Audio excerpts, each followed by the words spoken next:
no wo Ashanti region into ko pimu Asante Mantemo meka say His Royal Majesty otumfo say tutu ne de hye prekope eno no na wo ye chirinye amayoku eba mapapa na shase no wo shase as branch organizer onemwa later obabeye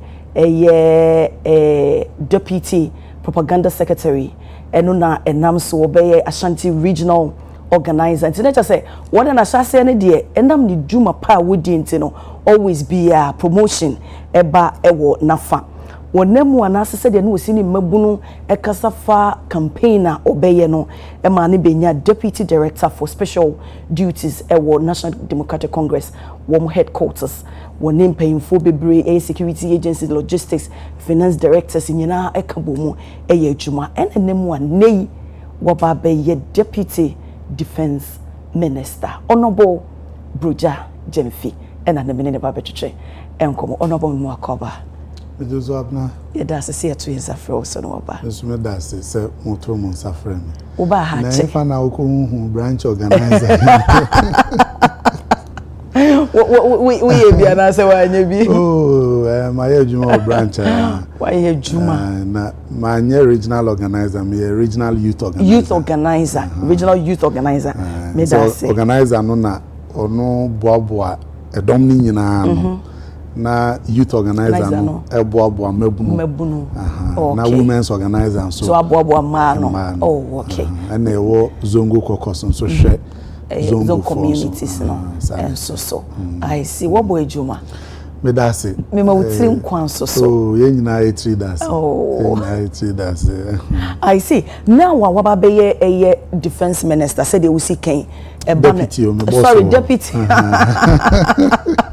deputy oh boss or home be that say said they wo sha se woni mbabunu say ka say obi regional youth organizer meaning say woni mabunu edi enkomo yie woni mabunu ehawo woni wo mudi and usually ne say woni youth no so communicate well e ba wo niema ekoso obeka say e grounds no eni no per process I go through wodi abe ene deputy defense minister e benya influence bi e wo djuma wodi mu ana no cre say politics to me say word different roles be quite a treasurer so no the abe penny or party na me politics kakra ma ye no me hu say oni mabunu edin ensawoso ana nkita ho die wo oni mabunu ntemu a etimi ma wokọ enkan power amanyosem ifiti ase no na school na meye amanyosem a okay eno so eden a o colleagues mabunu na ne omo benya nkita ho die sa nti eno amu na medinya akwanya me serve branch ana eja minya akwanya beye youth working committee member ewo regional level eno na expose me to contest for regional youth organizer me didi nkonim ti de bia me kan se obi a boabo adomo ano ana ofre emabunu ema party bia no se oye na dwuma yi a etimi ede no epeja ne panti o hwe amanyosemu even NPP NDC kra obehu se obi be chairman ana obi be secretary ana obi be di position kese bia obehwehwe mpa no no hu se oni mabunu eye adwuma enti mamenfa even MPP kra no hwe omo national officers a omo anya omo obehu se emududo na omo se was youth organizers Anthony Kabo Mustafa Hamid even Justin Kodia ono so Justin Kodia regional youth organizer no so regional youth organizer oba be free ho enti sana aya na tie so oni mabunu no ye adwuma because youth organization no akwete say ebi no mo nhyeda emu papa nti wona yesoma fa krata koma we koyese wo ha koyese wo ha but ni nyina me se wo ye ni ya then it's exposing you to the people nti ochina bi upeja mu se upebibi pe no ma hu se waso we de ne na ye mo akonya na won nti na obisa se ene madwuma me ye ni sesia no emma mesua hunu bi om yes because Oshe even the Ghana Armed Forces and sana obenya akwenya abeye a serving soldier no and na say an officer no ye wo age limit ho e say we di mfie bi and sana watumi awuram ese say oye babunu a ohunam sisi ohun so enye say okokuntokwa nko a entity na ye de wo fam no ese say otimi ye so emojamo no oye emojamo no aha so wakọ na esi o push up kra mechanism for akoko form edu na untumi a there is a training no kra untumi it's very difficult to nti ni nyina no mame akonya mame ne mabunu bebre timinya interaction ti aja yesom ebuso a and na say e ba ne say even say we regional youth organizer minim say e dena eban rural communities no ne ade amu ne omu nyina nso ekabomusa ene yenhwe se wo ne wo mo aye adwuma wo mo wo fom kra wo ne mabunu a shape wo perception and I say amma wo any adwin bi and I say adusua hunu bi efa security issues ho ana no kre won say mama fa mbra party kra mu no emabunu no ya na ya quiet say party no asojafo ana police for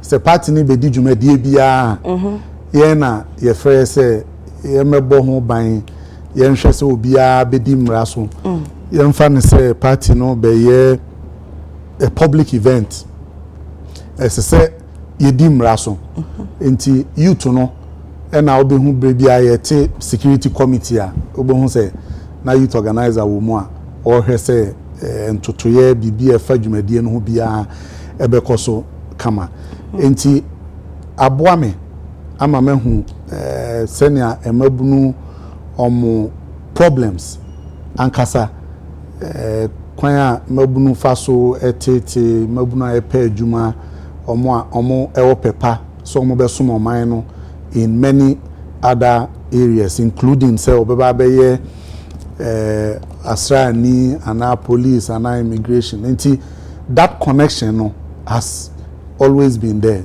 nti ene me bie me phone na be nkofo bebre obi send message be say me koye police ni be say me immigration be say me fire eti ni nyina ye adwuma ene mabunu na ye nti ama we are always in touch with them nti emayen akwanya nso say yebetimi ahwe na ya so ohaw ni bia no anampo say ebe yi afiri ho ana ye de beba fom kra say yantumi anya na ye di omo hwamo na ama suahunu bebre ayenya no kra mfaso bia ama so enti bre bia no ya na me bompa ese nyankopon emma ya hoden ene nimdie ni nyansa ebetimi e de asom my Ghana na emabunu titiro atimi anya so mfaso we ka say emabunu asetena edin ana working with emabunu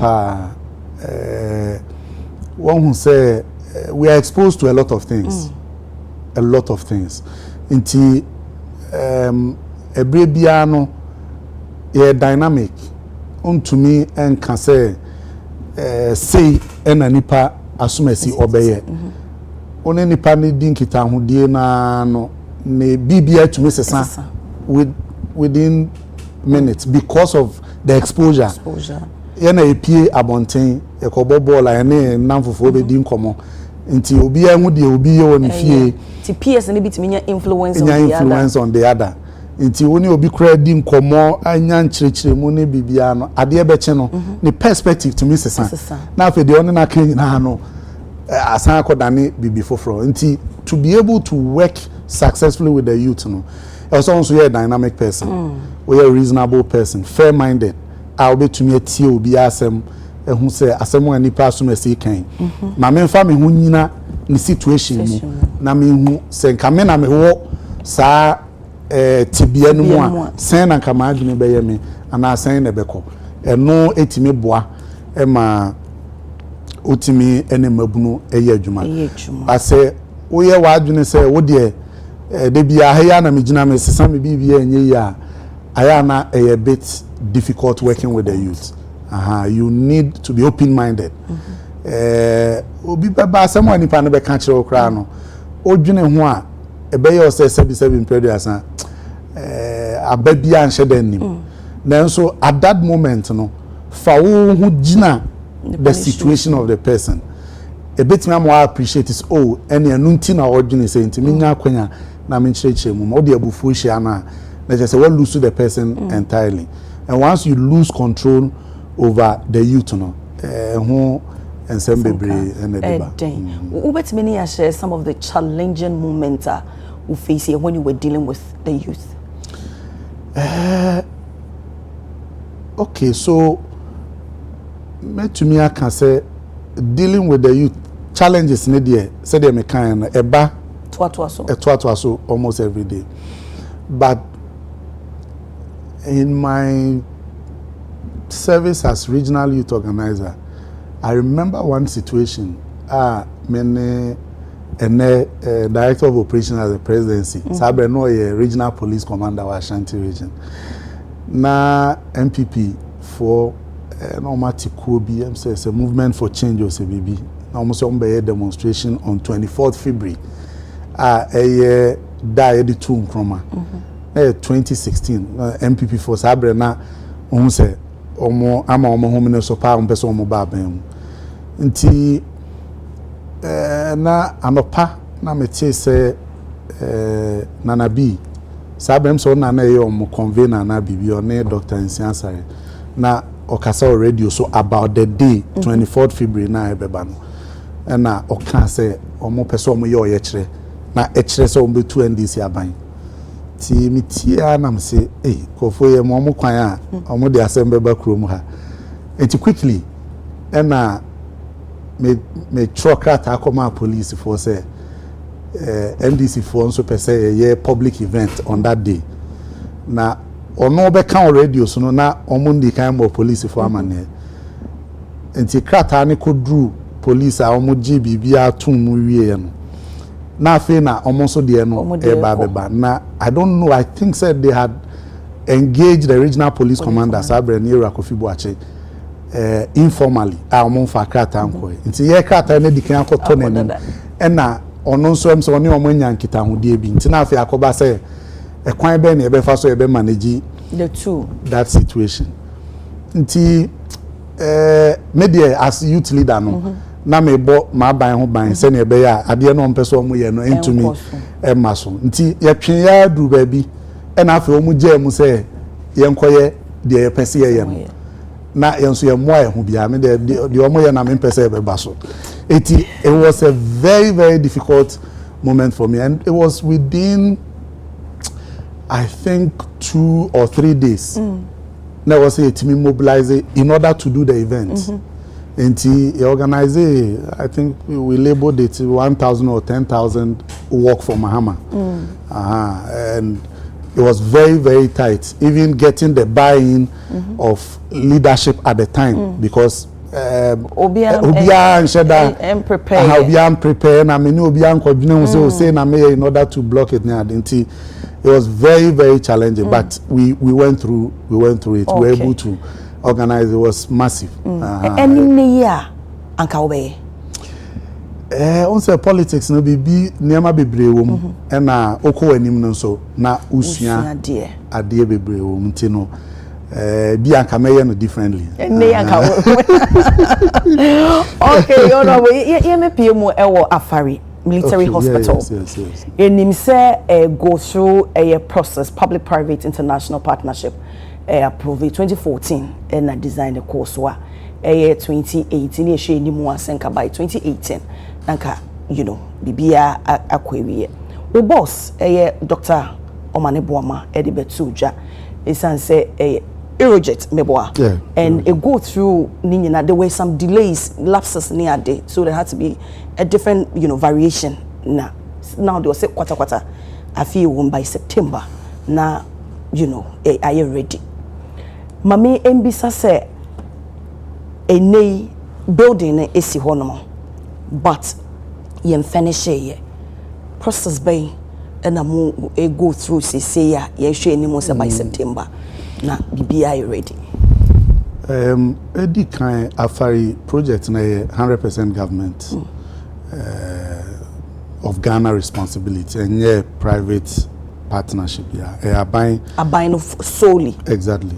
Okay. Na baby a ewo nso ya sentimentem na mensumanya kwanya ewo ministry na enye me boss nko na da na koma so eda mampani akoma so pa on say afari ni ye NDC metumi aka say ye ba ye tete no adru baby na ye free aban mu a MPP for nso e ba enti we are very very committed to it. In fact ye to abawie ya President Mahama e call asantimantem a one otumfo asantimai traditional council enya nkita hodie no ade ba ko a o kan say afi we be ko na wie no na wo say project no yetumi awie na nkofo betumi akom ayarehwe Ghana nso ye military hospitals ni nyina open to civilians ntinye asojafo nko a nka me ba be bisa say we know specifically for military yeah, all our facilities are open to civilians. So beginning not the original idea no usually na say no, it's a military hospital. Serve the military, those in active service, or more mako mahumi GM. Then so a sign Emma Aquanyama Yeni Yetima Mufono so ye to me. On man for. Okay, on man for yo. Yes, ye to me enya eson faso. Enti a projector diakuma sopa na ye hwe ni mu se nka ye nuanom benya akwanya mfie nwotwe nka ombewie nanso omo anwie ne ma bebre ensam ni bi ho a ana ne ka kra ye den adan e ja ho ma nkofo wiewie mu niema mfidie bi e de begugu mu before wana mo fi aban no no me ka under the 8 years no a on say project no enya estole a obi anya adwuma wo ho a eno ne ma nkofo ekwan ma omutimi ewramu eyesa so machines go mo ma nkofo wiwi oh nema bebre nkofo ewiwi the last time ye ne onom ne consultant say meeting I saw say nema bebre o ankoye kra enti ye ma ye ni akoho ena esanse project no e delay ya ma ye ni ankoho anwie ni enti no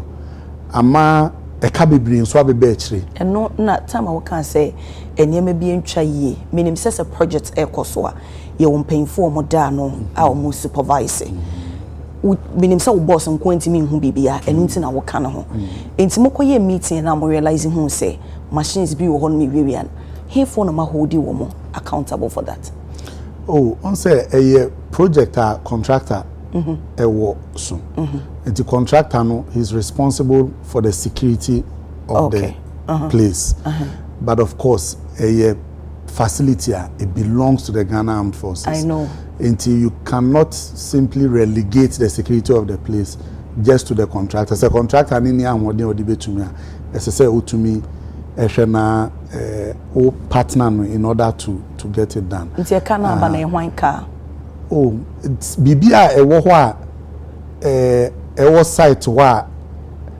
part of the construction area bia na contractor ka okay I know a contractor ka but the more contractor lose niema no ono so sebi se onye mfa nche obenya emfaso ana bibios no ono so hwe kwan a obefa so a obetimi technically abina the best atria of course until they are making several demands my boss any omwashia meeting clearly outlined a car the SSA Ghana Armed Forces the SSA omo any BBI it has been outlined until minim say ni manimu ya no ebetu SK bia ma omo na omo akọ na omo akowie said the bear betumi akom. There's a second phase to it. Okay. Nti ye dey a doctor for ne a nurse for akwa obi atumi access the facility na ya hwe second phase no so etumi ato aso nti ye hwe se afibe kona wie ye de na the Afari military hospital has been operationalized. About September. What as I see, I say enchibia mo be release. I am me specific, you know, dates within this month. September ne the mekan no ensonso ye bia ni. September, October, November, December. So what I'm saying is that afini be kona wie. Nti we are first looking at September. Omo ebe wie dru baby ama yetumi akom. Now, by December, there we know that it's fully operationalized. Okay. Sana, usually, say the Juma Esho bin so nebia ye timeline na bia ye any contractual agreement between the two parties when deliver no this time say and I will be facing with this project no bibi sa wo because now come here say finishing stage you know. Penalties be or honor say nipa na mo hwe ni mo se bia mo de niema hye o mo nsa no mo deliver penalties be o mo man ni nyina agina agreement a one contractor ne beko e wo se wo ye wa afamu de na contractor no so aye na afamu de it is said be say me no nya nhyehyɛ say specialize and I be supply me na emom no o de emu fa ba ese se metua wo ka na otime de kofa the last part neba na metua last na ma it is all the emu fa ba na me no mantimi antua ni nyina amfa ma wa me as government my energy on my obligations as part of a contract nti e basa any delay a ebe cause on the part of a contractor no I am na me kana koyedin because it was occasioned by Abayan Kasa ne failure to advance payment. Nti e ba ne sa o hwese nka ye hodi obi responsible to and is a hodi mumum responsible na nye contractor nko because one person na the officer chere aban empany for nti e ba sa we can discuss it another day because whether you are holding the minister responsible or finance or the president because whoever made the decision say bibinti and say etua e kama ne koso no I just investigation a bit to me determine ni say delays ni nyina nso ka ho na ya na edeka ebe yes one of the things I may who say ha Ghana buying power some of the times the contractual terms when you be sign contract now I can say bra bia yentua ne ka no wo site wa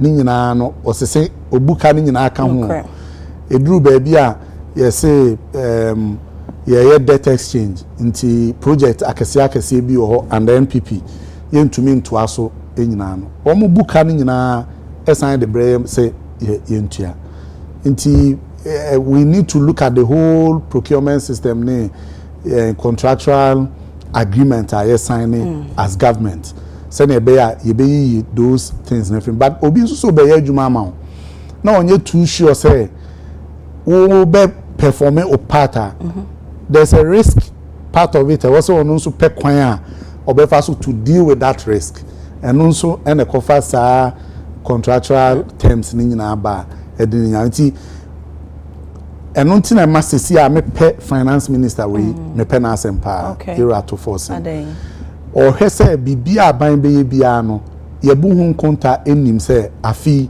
we ni we na aban be nti obi antimi mfa ne pe entina ne be bi nsensan de ope bia na emfa eka emeto oman no so nti ansana obefiti ase say me koto nsuo we no na wakɔ ne ho ama na ma akwan say nsuo we woto aye betua okay nti ade a wonya we em budget for bia no akwan say to no odache say no abeye woka nti ene ya sesa mranum ama Public Financial Management Act no wa obeye say bia no aban ensabe so mu ida so obetua ka no ana say odo we de beji wako Obe kwa ko dem die tuaka.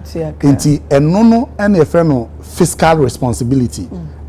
Aban hwe say yen bobo eka hu bia mfa emeto oman no so na emfa ensem bia aban nti kakra ebetumi aye na eme ensan koso na yenye ni nyina. Die yentumi nye no so yenhwe say afie di anim no ye behwe na yaye.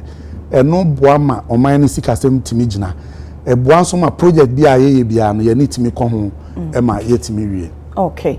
Ye share aban dada na omo so omo ni so ade ho senka. Omo be decentralize eba military hospital wa Tamale no more she say sa ye share upper west, northeast and Savannah region. We are aware of that?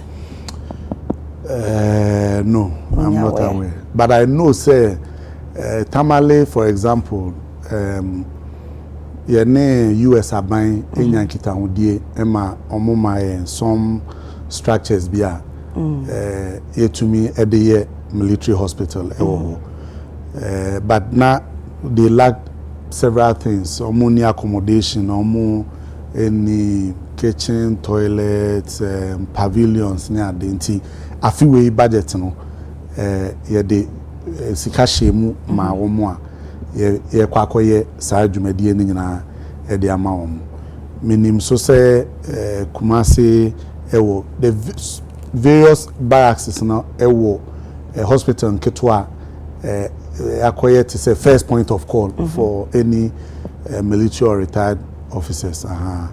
Until that's so far that's what I know. Okay. Ye bano military wo mo and I say bia na wo ka safa nya ye friend forward operating basis barracks nkuma ye pese Ghana ya soja for no ben ye borders no. Okay. No, enye no. Enye no, but since we are aware of that until I mean pese be delve deeper into that. Yenshe military house and na mekai say chief of army staff Major General Bismarck Kwesi Onona or Kate sold somewhere 2020 October 2022. Ye share ye soldier for na omo edabremu. Let's just say enye sufficient enough ema womo. Currently no me pese yehu me pese me go deeper because say wo mabo paper so say bin come by force even to share rooms and all that. Enei mu baby potin a mo hyase a musibi edru hefa. Okay, first one mama say ona say oni service no na 2022 na all free no so now Lieutenant General. Oh, Lieutenant General, no Major General. Na onya abasobode eko 3-star and sana or the free service. Oh, okay. Okay. Na efa military housing problem kese pa yewo. Na ya na ne kano ayedin kakra. On say hwe asoja for even officers are omo say they are in the highest in terms of leadership. On the money adeno a problem pa. Okay. A problem. So they make several factors have accounted for it. I mean to me count all the factors. But on say every year biano say ye fa nkofo I will say ye plan say omo aye fa omo no ehn na omo betna but what you say sir say ye a housing deficit of about 17,000. Wow. 17,000 units or say pekwan provided in order say obia wo Ghana Armed Forces mo bia no beto ne say wonya baby a one ne yere nene ma even a young soldier cry no ono so or honama ote de bia obe twempna kakra bi na aya aware a so onya baby a obeyewe but bia obeba no na condition is not the best bia nipa oni omo ho kra no ontumi nka se obi ampie na medofo bia ba me nchen na me ni nkomo ana bibia etisa nti a serious situation a mampani ankasa aka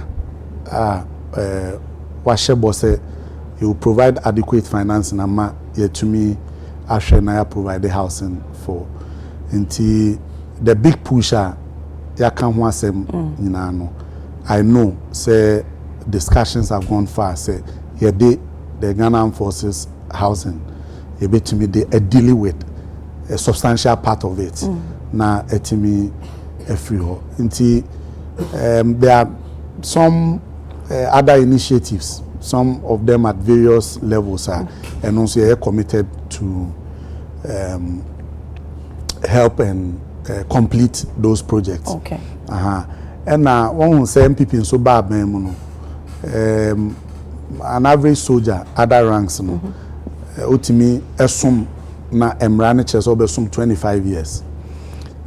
Omo mamu so called 30 years. Okay. Until for the last 5 years no person from the other rank has been released. Okay. Withdrew, so was retirement also.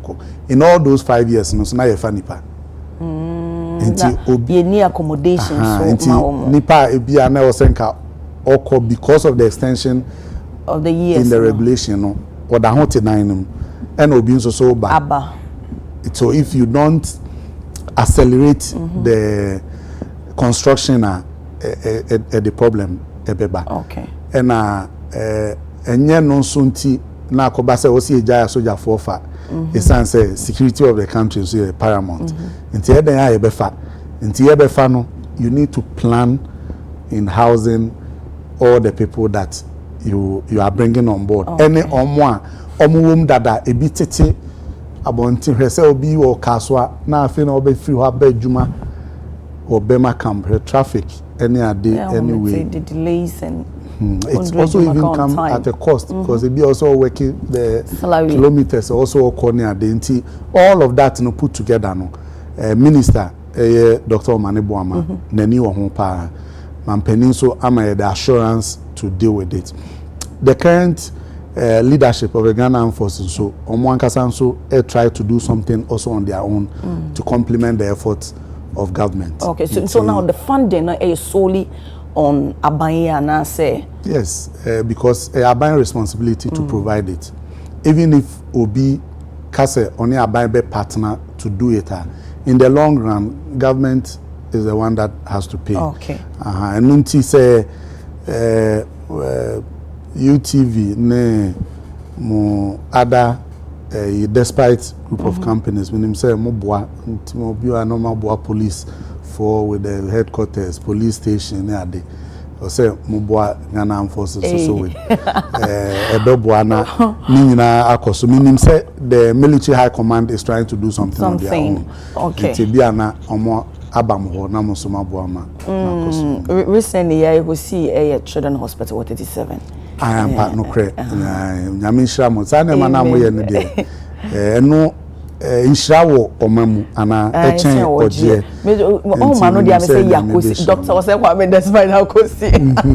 Okay, now you share yes, let's assume you see we measures by number go to ensure fair allocation of the unit to officers because obi wo ho na maja oye panyin si unte by na bia abeti ye de be pem na ebi mu enye bi and ye be focus on gender sensitive so and said be especially me enko yes oba na be me kwa kwhye unfair allocation eba when the whatever it's been like has to be fairly distributed it's not adequate. Say there won't be fairness. Me just say nso a and ekoba say we deserve so ya san ho dia ma we but say so no obi a benya ne dia many times I'm not talking in respect of Ghana Armed Forces accommodation. I'm looking at the general idea. So idea aye che no say nso a na obi timi ka say manya bi what I say na say bi edan so de obi ntimi nyimienu mo so say mete ha na me man so te ha nti ma family no obi nya bi nti the ultimate goal is to provide the accommodation se na be ya obi abetimi anya na ne ho ahenha no. There are other issues which is also of concern, maybe a promotion or be kwan to kwan on a mission any a day because nina incentives are eboama mora etimi ekosro nti and also a party manifesto here the shame say we'll look at all those situations in terms of promotion, in terms of accommodation, in terms of peacekeeping mission any a day now it will be fairly distributed into you share feeding logistics and supply meaning say ye kase 270 million a debt e wo ho no 150 million any allocate as emergency e sika meboa kwine bear so meaning say abekle ye mass supplier delay yentimi entria enti suppliers no so ahodi ona omo emfa embebium sese ye tua kanawie da ben ene betua kano measures ben ye put in place a future occurrence in pansa mesibio meka say ye be say nyaka eda yeni epa ye no ohwe Ghana Armed Forces ene Ministry of Defense e ka na ho na ye 3 billion ene achire. Oh okay nti esene ade wo kan ye aduane ho ka aduane e feeding on say ye nuanom na emranti a eye adwuma no ebi eco peacekeeping ebi nso ewo te say minim say ebeka boku ho asem ebi wo ho soja fire form fufuro nso emra no e kire say o say ye feed you up to a certain point nti eno ho kana e kan nti over 3 billion na ye hu say ye ka ewo ho nanu ikra nse na otwetwa mu nkita hudie asan akoyi ebi kra e kan bi wasan ba na Ministry of Finance hwese obe validate all those because ka abanka but o see hu say ka esesa abantua na previously no ni emfasika enko ma wo mo ana wo hu say generally fiscal irresponsibility was high under the previous government. Oh, sir. Yes, that's a fact. Men can't go be anymore. I say, Obia to me at your pay. We na assign, Yankoye we na Yankoye we, and share even through say, or minor, Esika 7 baby, Jinano, as I say, ye, and I say, ye, and on a day. But were there things a mobile who said na and can say more procure our more cotoyana? As someone making here in respect of a general government, not the Ghana Armed Forces. Okay. Because no, sir, now specifically almost over 3 billion and only a car yebeto na minister any finance minister enyankita hodie mampeni ankasa nso nanu a one Ghana Armed Forces in penifone dinkita hodie on okan se esese yetua sa aka no enti auditors aba behwe nkrata nu a validate some of them the Ministry of Finance ebehwe na otuatua sa aka na free ho na going forward no ye behwe se sika Ministry of Finance etwa ediama ministry no sai sika no na wo se ye de boy ho bra se sai sika no nso a esese yenya to me free Minister of Finance or no hesika sem so say oh we dey bia ya nim se beba because security asem there you can't plan everything.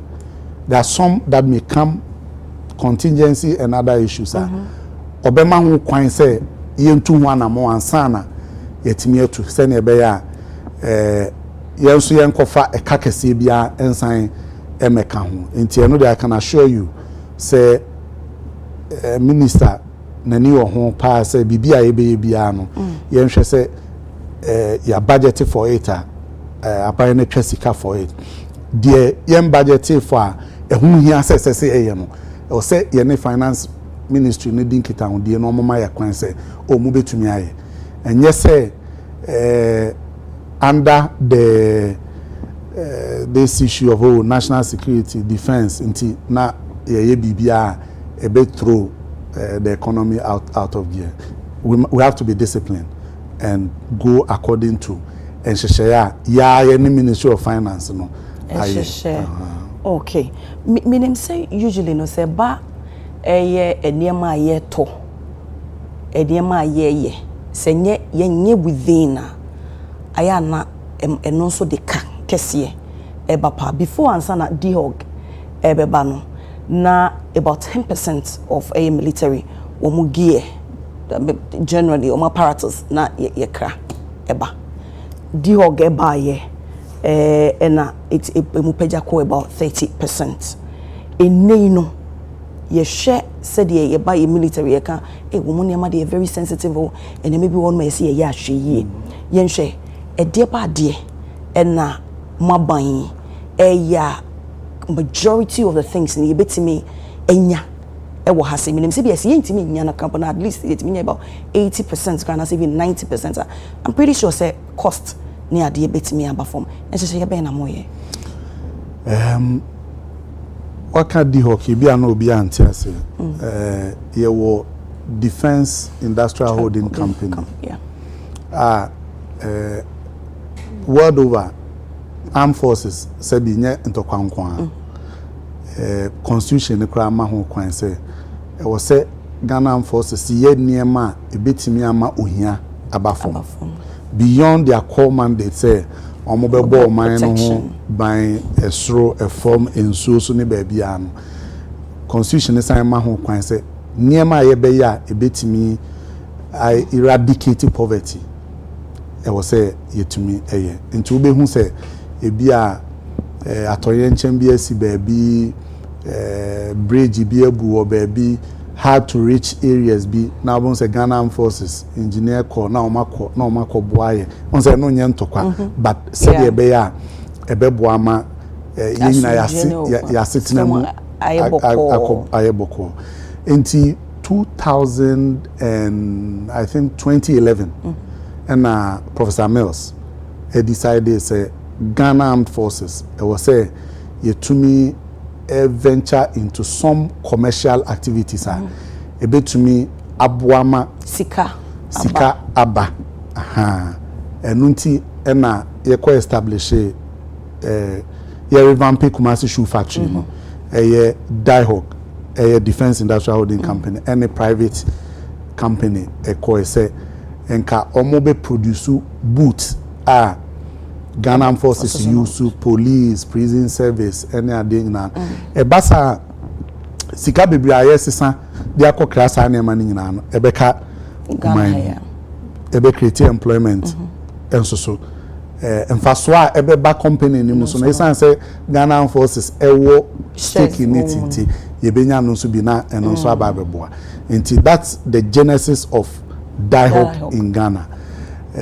No kre abaya etwemu baye ono so ebefa other aspects of Diehog even though shoe factory currently they are producing I think something around 10% of their capacity which means they can do more if they have the orders to do say or more military shoes near the hanti you know many yankita hudie you need the leadership of Ghana Armed Forces yankita hudie pese na shoe factory assign basubio in order to even get the Ministry of Interior all the other security agencies so patronizing they all get involved in the design of whatever it is so that we can get the quality of it into beyond that core countries be to say Egypt one of the best model in terms of defense industries we have farms produce even arms in the country nema bibria sebi armed forces in here they are able to depend on the defense industry now masan even assemble the civilian we must be able to do something sebi sepan no kra na yedema soldier for na ebetimi anya an industry or a company that produces the bread no na yenkoto e wo baby e kan so nti ade amampani sebi nakoma wo ho pa because ebeka ono na ebe kobie shoe factory na no sabre no eti he attacks yen minister amenso me boa me say die hawk e was e pagem okay enti niam bebre wo ha ye ya ye adwuma na na ye se pese ye pimpam sie enti ebra ebe yie no na ayekese pa so we are getting involved in commercial farming, other manufacturing industries near there. Any 24-hour economy. So secretariat no so e won kita ho de enti ebra ye be pa ho ntuma no na ofofu ejuma kese ya. Does it mean say a shoe factory na other security agencies na patronize from a honomana? I know say at one point or the other, for example, the police patronized, yes, at one but point not 100%. or the other. But yes, it's not consistent. But you see, all of this is to have the buy-in of all stakeholders. But if we have a company, a producer, why do we spend money and course. Then import from other countries near this kind of moving forward? Uniforms saying, uncomfortable baby or Ghana ha, to be pam uniforms.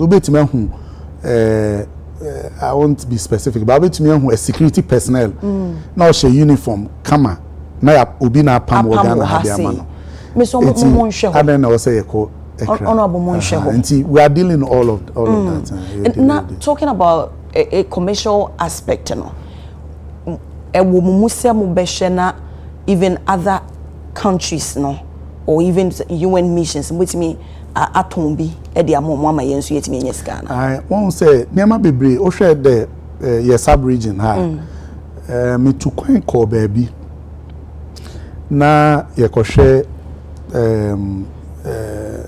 some of the logistics and the equipment ye de eye adwuma minister na na so oko na o ye se minko nti ye ko ye no me hu a lot of African countries or more military high command ministers ewo bia obeshia Nigeria for obeshia Kenya Uganda omunyina omo so behwebi enti if you are able to produce something of need to other African countries omo be ba beto but what so that's the essence of the defense industry enti niama bebre o ho we are partnering with the private sector to do in Ghana. Obeti say Nigeria armed forces aba Ghana abeto bibi wa ha e de ko akwa ye adwuma. Until we are working towards that. Okay. So that you go more board.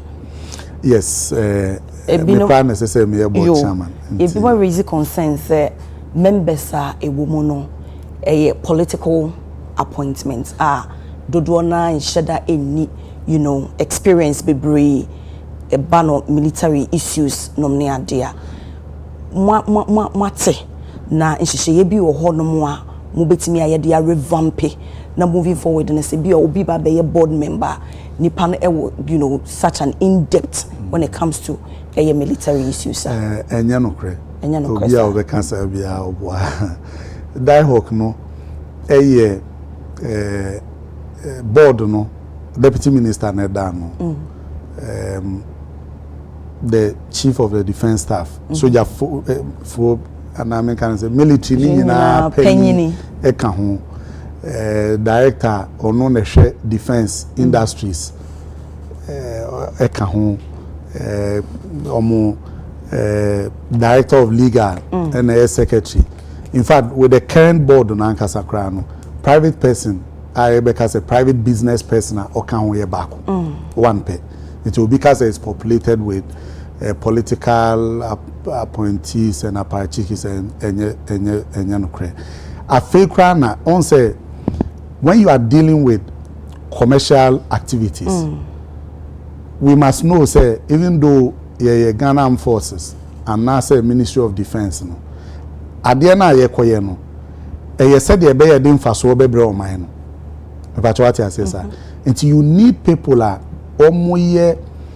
astute private business players try to help you in some of the things that you do mpatwati asesa enti eni kwan say quiet say o soldier from kwana omokoye bibi what the mention enti with the current dispensation we hope to increase the private participation from 1 to 3. Okay. So that omo business people are business will be able mugu say e wo mu bia na back and so no crowds will be say the political apparatus and make us a 99% a military force. Yes, because it's Ghana Armed Forces, it's a defense industry. This is some person commercializing and no moment so it's so when you get because you need to partner with the private sector to be able to do certain things. Sebi say you be factory waha you be amukasa. Ghana buying ni say sika no a ye dey say mfidie ni ade ni nyina pepa. It we need a partner. Either say or a private business person in Ghana and now mpo say or a foreign investor or no dey ni sika be shim na because of the goodwill of the Ghana Armed Forces so the diehawk no so etimi enya esonfa so it all these decisions no you need players in the industry obetimi advice say there be ade we ya pese ye yenhwe ni ye so we ya e bia wonya mfaso obenya mfaso say so we need the private sector participation and until na ye increase the board representation no, from 1 private person to 3. Okay.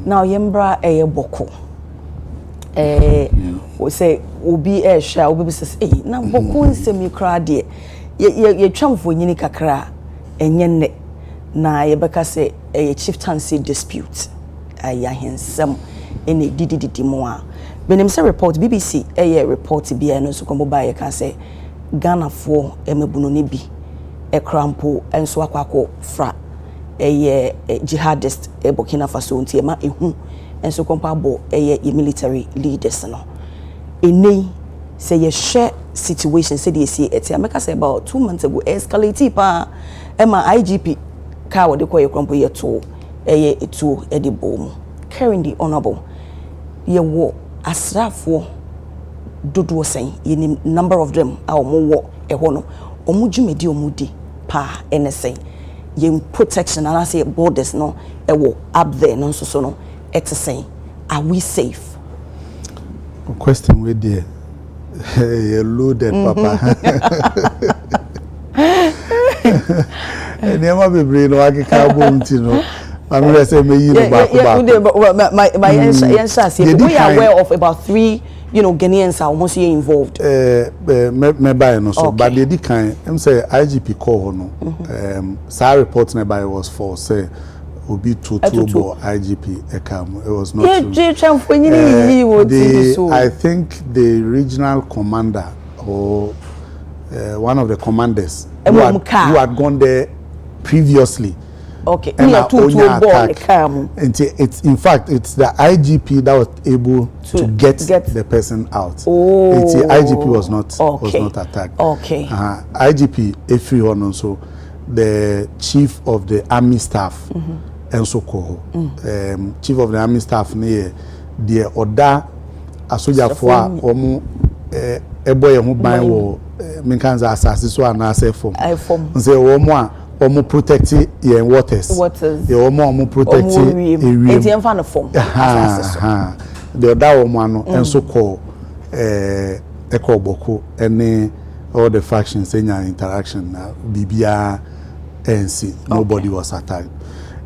On say the role Ghana Armed Forces and the army play wo bokono nye ahensem okay and say obi ni obi enya asem it is to ensure say your territories no safe okay na fe so Ghana fo a ewo ho so safe note say bokono border to other countries. Oshe to the east a border Togo, northern part of Togo, and Oshe north so a border to Burkina Faso.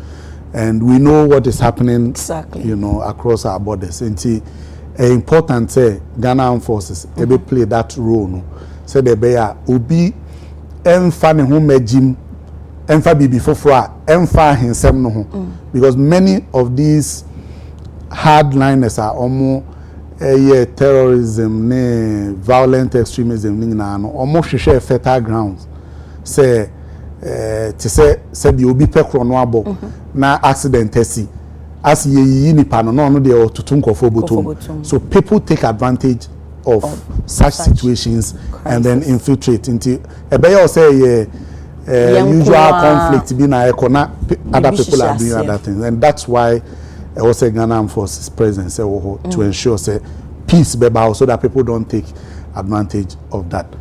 And some there no Ghana Armed Forces na sebi imperials EBCC and some aban a etwam e de kodan era otekoko so tunfo yenso ye ba betina akonya so we have committed to that peace process until you say Santehene ebe resolve that issue. The committee in the report paper. Now buying as a DNS will implement the committee's report. Until whatever we have to do, ebema e borders no, ISAF no, we are doing it. And until now, SEC the na make am one semwa me say forward operating basis e try no short say FOBs. Say on say police wo baby a obehu baby a police station but nya baby a na obehu military barracks. Inti sa SMBC or baby I just say you mobilize and say you drew the point where the threat is coming from. Inti modern military way tells say you need to get closer to where you think the threat is in order to project your control over the area. Nipa no kre banu who say you are closer, it me serve as deterrence onto me ember. We are doing a number of projects about that no fitiasia completely and also be barracks a big crown soldier for horses here. They are monitoring our borders. There've been some reports of Ghana for I remember in the past, I think about some many years ago, there were reports of a Ghanaian also joining ISIS. And I've read reports about jihadist movement anyway. The Ghana Armed Forces is aware and closely monitoring. Oh no, not that I can speak to. But the Americans say your borders near very safe. Yes, safe. Very safe. Even though your borders net here, we walk in and out. And it makes it susceptible to these things. But that is why we have even other security agencies are almost to say immigration for Obi Crosswa. They are able to check and know all of these things. And intelligence gathering so in those areas now have been heightened. And no enough your surveillance be yes. I can assure you, say Ghana a single terrorist attack or that thing is not out of just providence. Sebi ya that's a boy. It means that our security people are also doing something right. Okay. Inti so over here, Mampeni Baye no, who say he has renewed our relationship with our neighboring countries. You be who say be a Ghana any I mean for instance Burkina Faso petrol they are together our intelligence sharing because if you say the Sahelian states these people have infiltrated and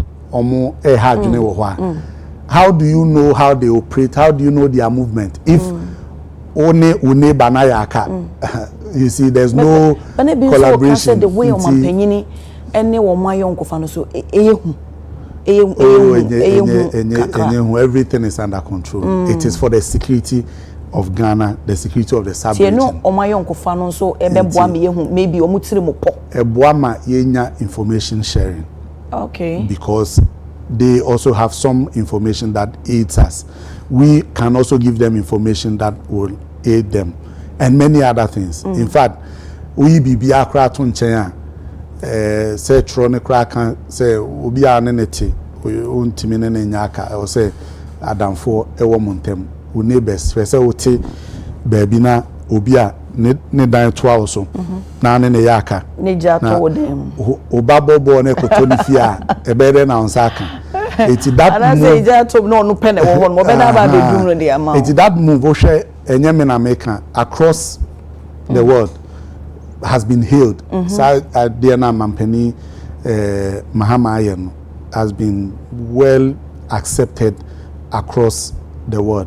Bimukra can say yes. Bimukra can say he may not be the only credible, the only leader who carries that credibility, but you cannot take that away from him. Say, or you'll be a Oshe said these countries or more person or money ECOWAS cry a papa more any adena they are able to cooperate with the president of Ghana. Adekye Nsroma was a Ghana the because a boy even in our security until Obia Emana Antony we are very safe.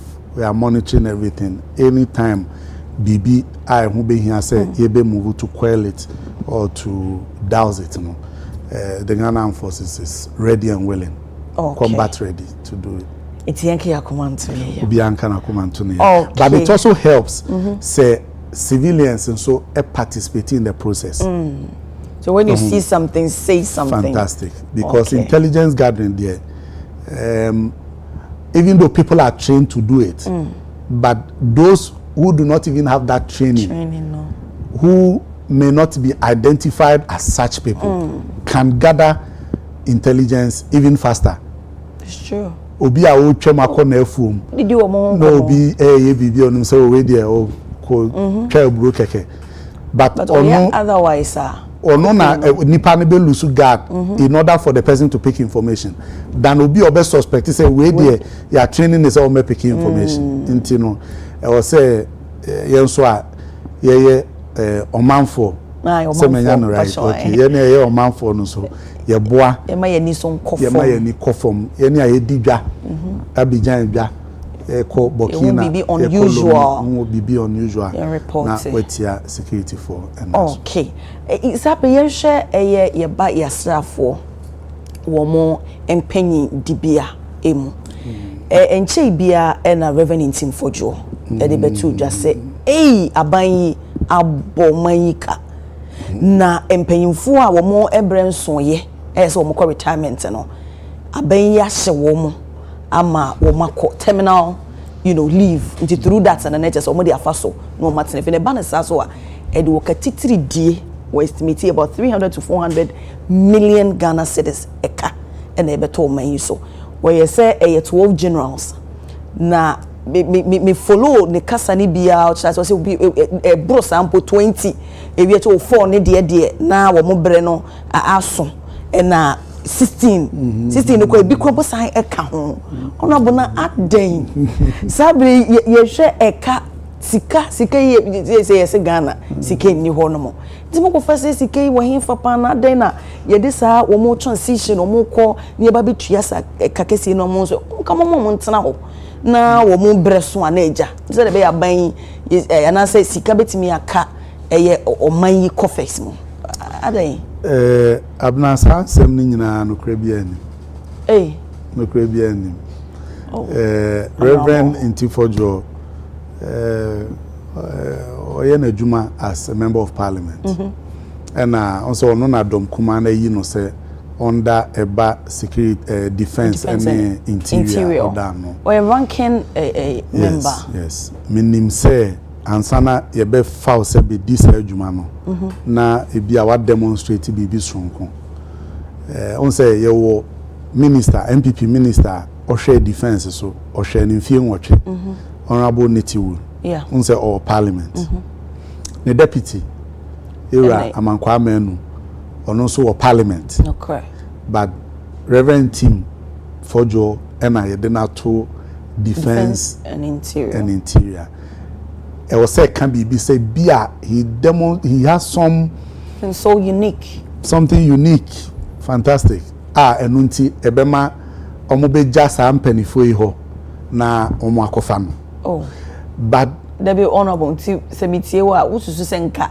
na ngesi ye fasa mpanyimfo no momo to because omo ye me decide my MPP for no but sanga okay because omo ye adwuma wo to say sebin previous honorable Nitiwu self friends is here na obekasa he should be able to tell you nipa dodo saying na Ghana Armed Forces yes omo nkofia omo time on so he should be able to tell you because he was minister for 8 years but don't say same way by na on kasa say nyo na yeyi ne se wonda yesa defense and interior na no they me chene say ninti na ebi ne se me no tie ase ye bambo eho ensem ne ma bia ye pesi ye kuntina ye me pese me kan de kire nyina ne se sam penifo amabo mu di asem a maka ho asem dada me be ka ho asem omu nim no kra wom sa no kra ne different from the honorable there to be the honorable team for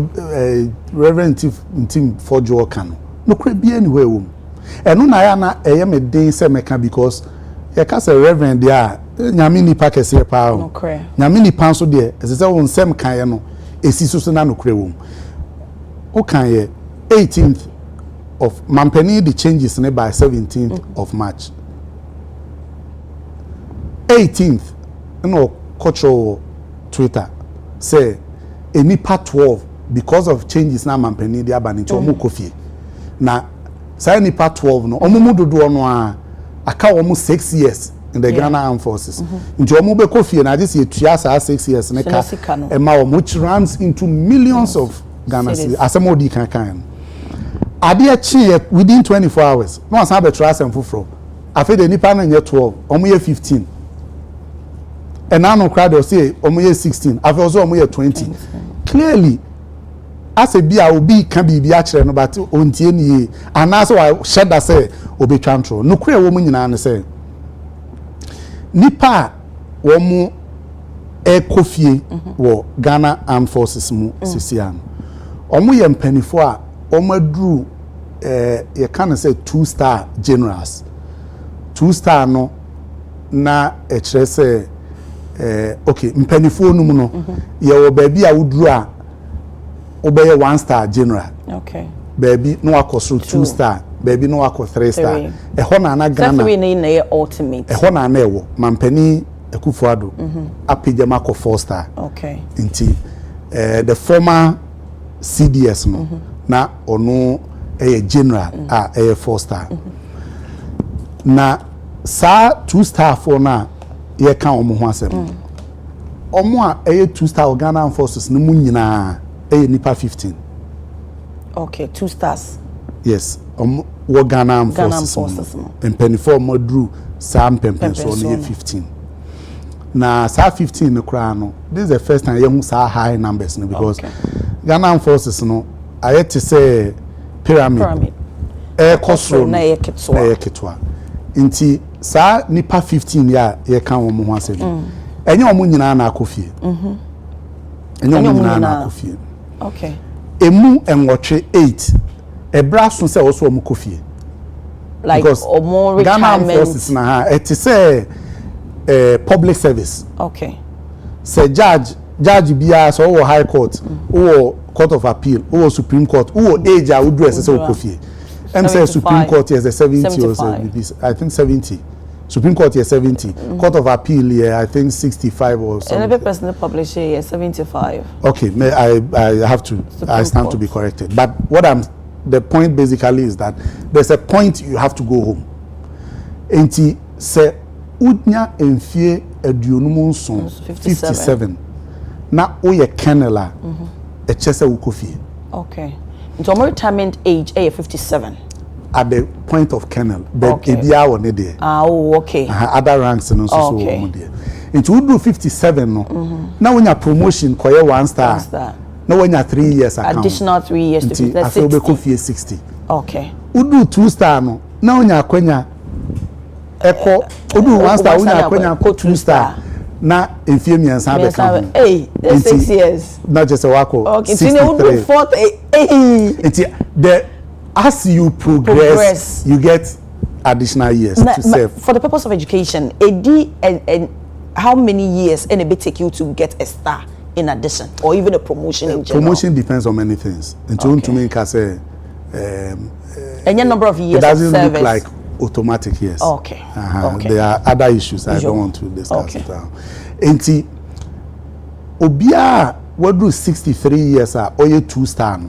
The time as one, ne brass one says so coffee. Me patrol says into we share list no nipa 15 one. Emu 8 omo brass afi a says so coffee. Na uye adwuma no e wo se ebre bia no unya se wo be kwa ahomegye mu a also unya enough time to prepare to go. Okay. Nti no na empempi e friend terminal leave. Che say leave a odi a free system. It is our 8 you know. E bi terminal leave no ebeso December na omko. E bi nso de ebeso January 2026 na omko. In fact, when you are on terminal leave, BBC you still come back. Still come back. Okay, you're in service, but not active service. Exactly. O time as soon as you go emu 8. 8 no. Mampeni to me nyahwe enti awomo. O to me nyahwe emo awomo. They no nye force.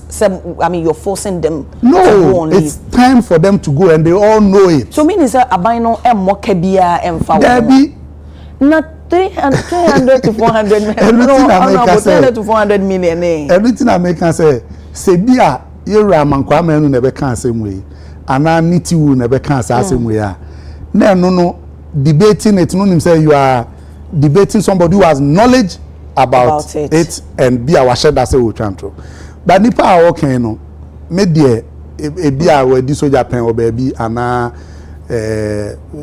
baby or your reverend maybe because Salvation Army and I be no officer or nim there or defense in Salvation Army say because and some now okay cano but say you know reverend yeah so Becky cancer I'm best member so and you know we 8 you know a free 15 more na koka nipa 7.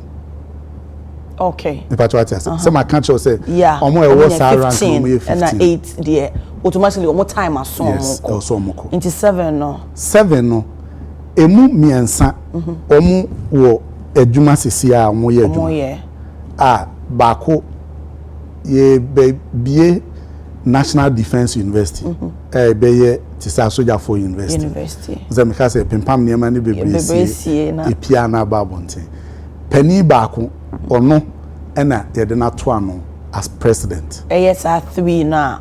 Omo no so time we be so ana ananya nso ye. 7 no. May account for me ensa. Na maba 4 so. Okay. Enti saa me ensa no. Baako ena maka na asamacho. Mienu so they are in service. Omo som ewo UN any other mission. Yes, omo lead or missions. Okay. 84 ena omo enso retirement omo kofie ebi ewo 1 year ansa na omo retirement aso ebi ewo I think 2 years 2.5 years back who say 2.5 years so they are all between 60 to 62 years. Okay. Ansa mako they have to get to 63. But ebi o 60, ebi o 61, ebi o 62. Okay. Sani perform. Into omo ne de omo time enso. Nanso omo ko. Eno ye the norm ana. Okay. There are precedents to it. Okay. Just say normal practice in the Ghana Armed Forces na etimisi it is a beer under the influence of a political party beer. I'll explain maybe partly why it is so.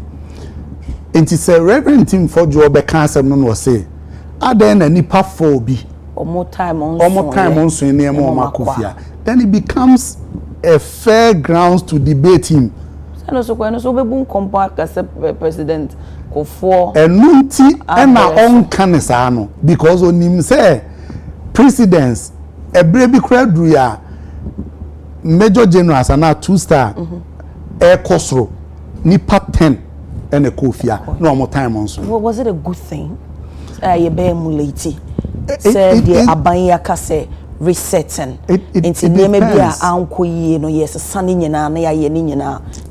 depends how you look at it. One say Ghana Armed Forces no regulations. Okay. And I will say every time leadership must have control. It is all share Ghana Armed Forces release a statement. Bra nipa 8 na ebeko 4 no ebeka ho akono. CDS are offer all the 15 major generals. Any omo ye meeting. In fact, being Sisada, can no soldier bind the pamoa. Any soldier mu de pamo and I will Kofi and one say oko. But this one there was a touch of some dignity. Now, for them to empathize with them and answer saying no, they understand it. Okay. But FSA as a family. Yes. Okay. Nobody is going home better and baby. But them into one kasa G2 say it must happen because our time has also could feel also. I don't see any political influence. No, how do I'm you talking say about the 4 no more time. I understand say 8 need more time so. But 4 now more time and so you know maybe sir. They say we're free Reverend who of course. Yeah, that's how the argument should be. That's how the argument should be. But some Contractual say for control and command, for service efficiency, we are brofwa emu. I don't mean any efficient. No, not that. These are very fantastic officers. But when you are given a role to play in this place, you must be able to have a full command, so that anybody that must report to you, that you have to work with, must come within that command system. That's how far I can say it. There wasn't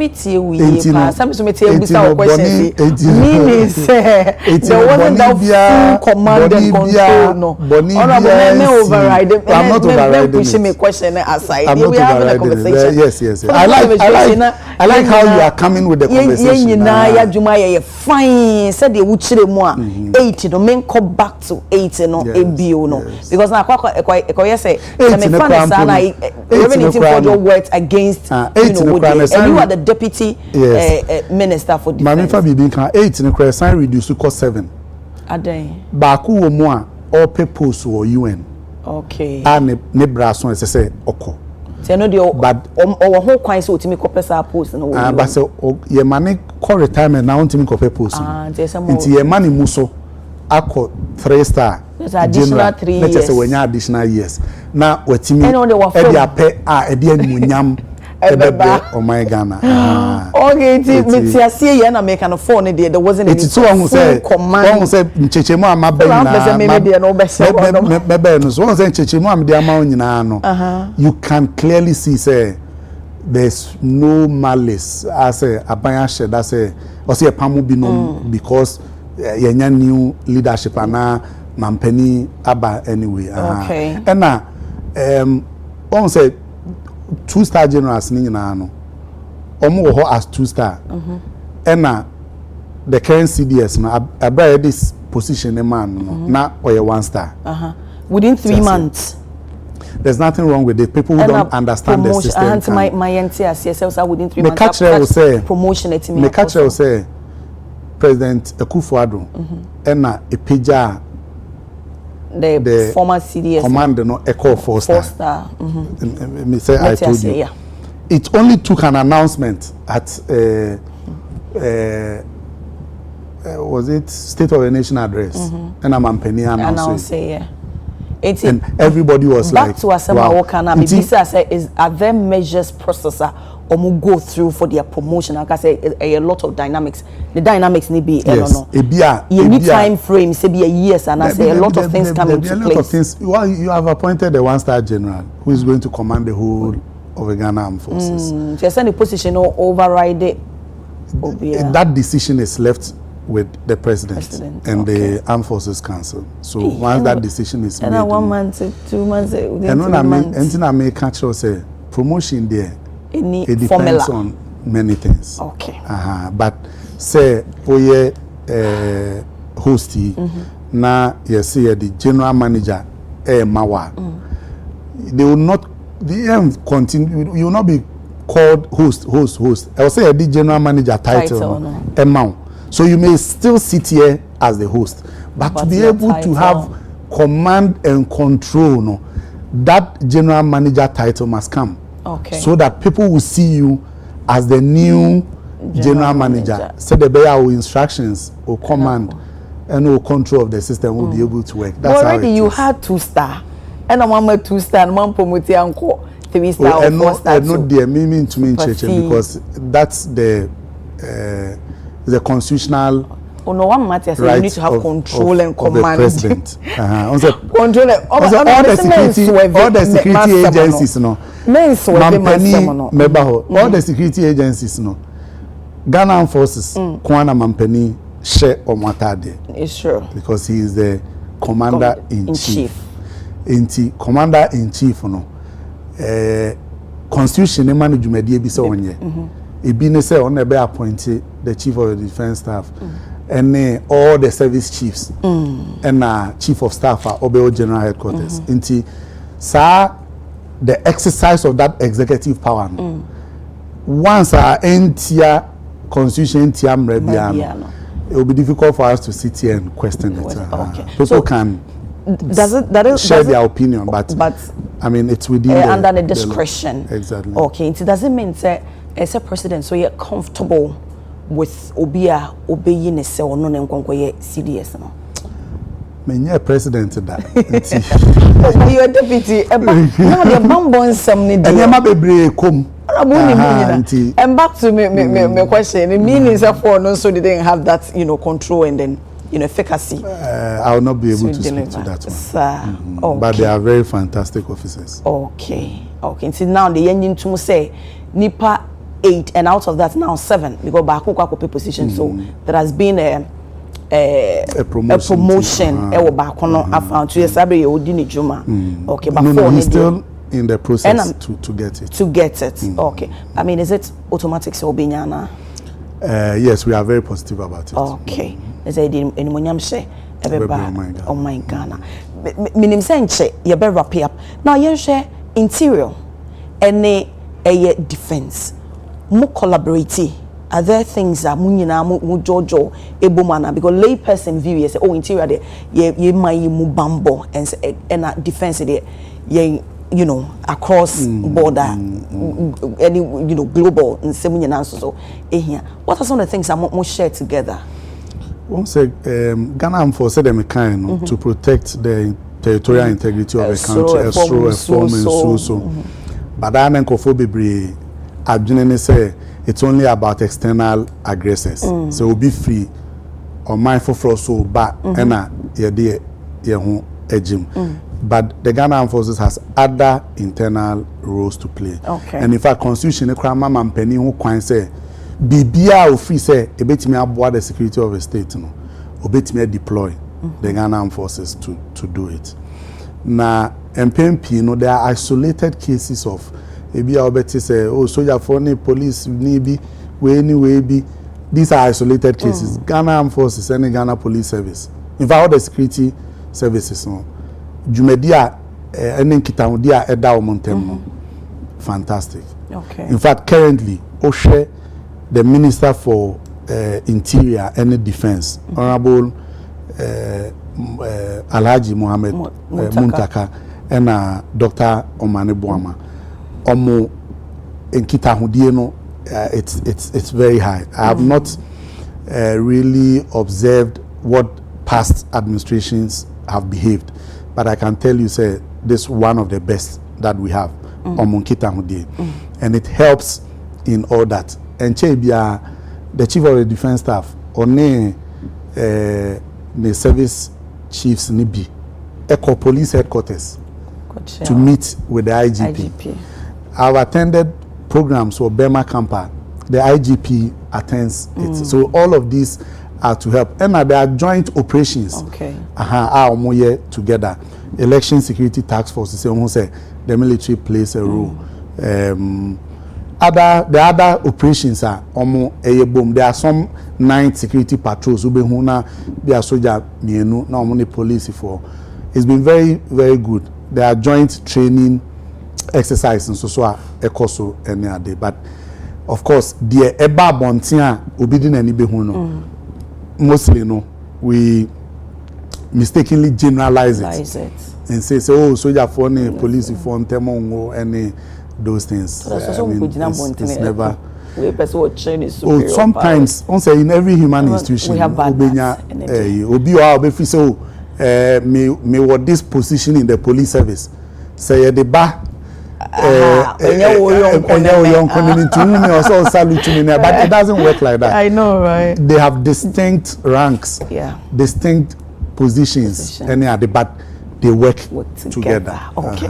Meaning say obi aye ejuma okona home giemwa na ni so ade hu nyina ne se obenya asetena pa banosika famu an otimi de abone ho bra ene yenhwe veterans no 4,000 await service gratuity payment over 200 million officers ena omo arrears aka o minister 5th April 2025 ye onu omo ekuhia ye hye omo bose akatua no niema bɛn na mode egu akwan mu mama omo time frame bia mode betua ma wo mo ana se de be omo mo hwe no ye nana no makoma beto mo ye ni nyina ka arrears na there are two parts to it. Okay. One is the arrears. Okay. Me can say it has been audited and validated at Ministry of Finance ebetua.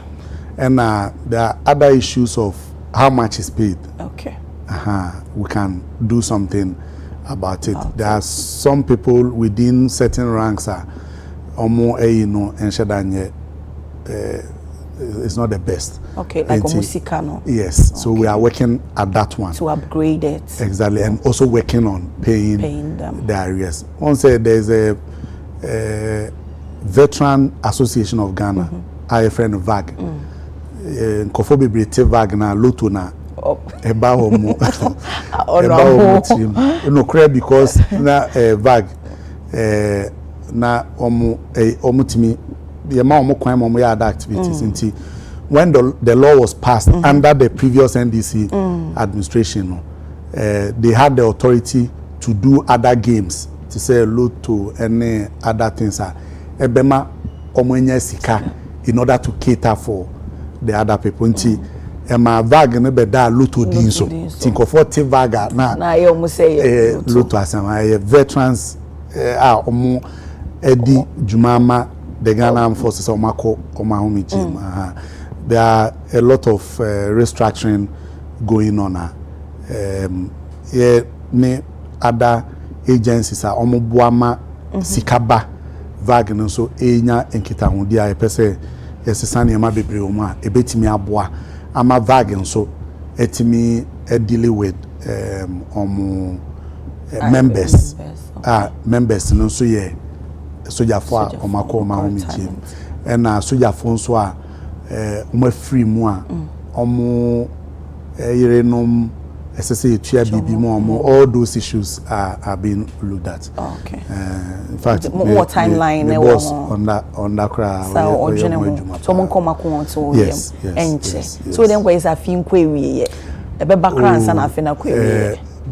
I don't have the utterance to give timelines, but I know that we are doing so, and they also know because the leadership of the association, beyond VAG, almost other veterans are officers and Kasa, almost all association. We've been in constant touch with their leadership, so they know what is going on. Okay. Yes, a penny ni sheno or abache. Let us would kind buy and sana mofra and so sober. Addition who be brave and a penny as you are dear free.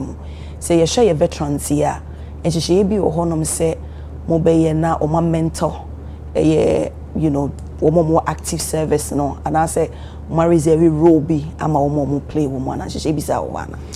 Oh, on say VAG na Kasano.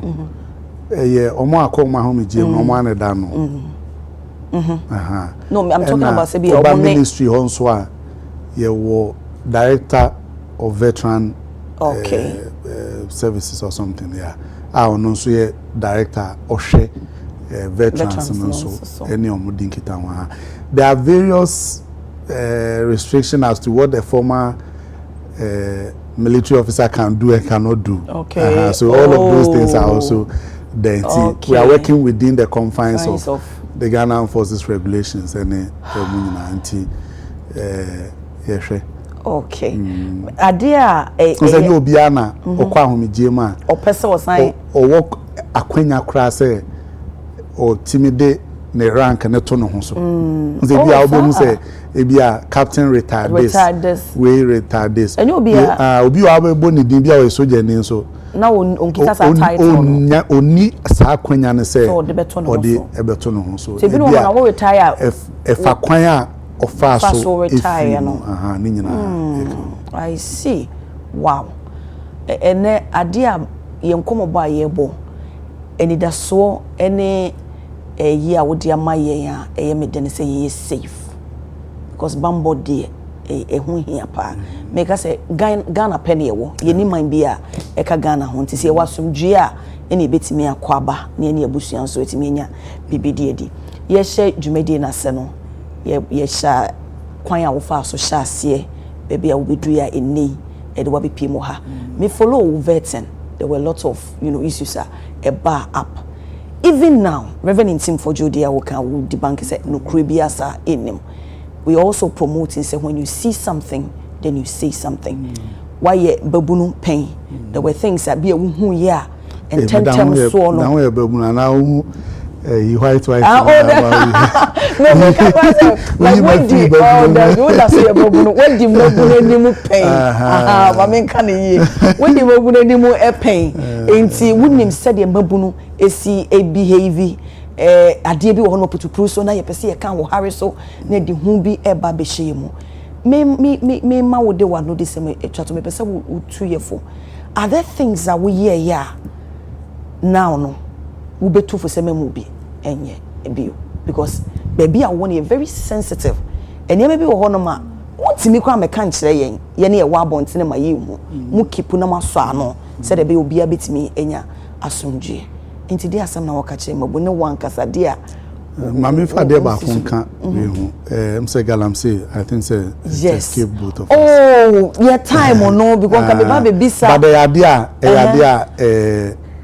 mampani aka se kwan a obefa so ebu enkonta efa yene a yewo ho ne the military high command no galam say ka ho enti obehu se bi ho a putupuru obi anim na nationwide operation ene ade enti ebesre omo titru omo ewo kwayem ene nsuo so yesu anu say di aggressive me tell warning omo hwe because eni bra ewo ho no kese eni kwan say yehwe ema ye kwaye eni yensu no ese na what the one boss we there quickly mame emfa wonko oboase shooting no me no so omampanyini eti abedwoko so omonye nhwehwemu no omawie na nhwehwemu na baba beto abonten ame yehu de course ana I have to check on that. Okay. I'll check you on that and let you know. Yes, you want to say was signable or no? Because say man, okay, Mate. Then we got and see my share this year. When when would debate so for say a be a repeat be on a mincha. Oh, me a footwear. Mean to mean canning in iron. Dr. Baomi, I see a canning in iron now. Or tonight, I can't. Maybe I work with TSC. The mesre obia o sorry ne say ade bia wo ye bia e wo say odwene ho sabi obia ni ho a onim ne daache se o sofo o imam ana o konfo okra be kan bibia kire wa ontimi hu ni nyina pepepe sa enti dwumade bia wo di na ne bia no ediwachi correct yenuanom voter region mo baby mere fisane a mo kano in ever but omo say o unyuma pa ebedi wachi it is a nyuma no so ye bone a o say ensan ebedi wachi enti yenye ahweye obibia yeyem ena bibia wo ye bia so you must grow in it se bibia asembia me kan no emfa se nra e se nne metimi tie ni ye na me hu se ehia na manka ni ye e se metimi nya akwanya metimi etene no because obi ani ho a oye ohutini e wa asase so ahotifo ni nyina omko enti we dan a obeye bibia entwa ye but the ability to accept say ade a oye entwa ye na obeteki corrective measures no virtue a young person bia no say utimi ewo enye sa bre bia no tintintinti ade no kra enye kra still ugina mu ebetimi edo console bebre mu. Okay, me da obi as yes, yeah, that was it. Honorable, what makes you happy? I listen to music a lot. Okay, nti nyumba isa na ope me nipa me pena sempa nenyum to Black Sheriff. Oh, me re ho ametie no manager so ametie no. I see. Very inspirational. Wow. I see him in the league of the Bob Marleys, but it will take time. Say Osa nti onyine no. He will get there. Meaning is ope Bob Marley so now pen another pen me tie nyuma I follow the lyrics. Okay. Nti obi a oben me bia hu say me tie nyum bia na me pay attention to what the message in the song, it inspires me to do things differently. E bi nso na areho ba it me accept say okay, this situation is possible to happen. Okay. Nti nenyo what kind of lyrics ni bia obetimi ato? Oh, nyum bebre. I just obona ma nyum bebre. Countryside, so countryside na there. Countryside there on Sako there. No, yeah, more of fun and dance. I like it, but in countryside, you know, I didn't find any strong message in it. Okay. But nyum baku Westman. It's not that popular. What kind of but yes, he was talking about a young man, society and neglecting na working 24/7, and because he's not getting help, it led him into other things. I'm one alive, and people who hold the money are the same people who make the rules. Until we have left that young man to waste. It's I see. What's the saying? Waste man. Waste man. Okay. In last but one album, I think the villain I never was. Once I walk on, guys almost also producer and pay waste man. I'm so happy on find shemo honorable. Shout out to Black Sheriff. Yes, open in your yes. The current album I've listened back to back. Yeah. Wow. Now same overkai you were say on dear we need time was on journey on more and sex and women because or better things to think of. No, the songs are very, very pay attention to the lyrics and you get something from it. Okay. I was for a honorable Broja Jemfi and Nameneno Etutrain and Como 101 Adekye Nsroma so no a deputy a defense minister honorable Yedase and a paper for your time. We appreciate. Thank you. Okay. I was about to die and Adekye Nsroma Guswa Homa Yedi Abedwa for but nothing Ghana home come baby ever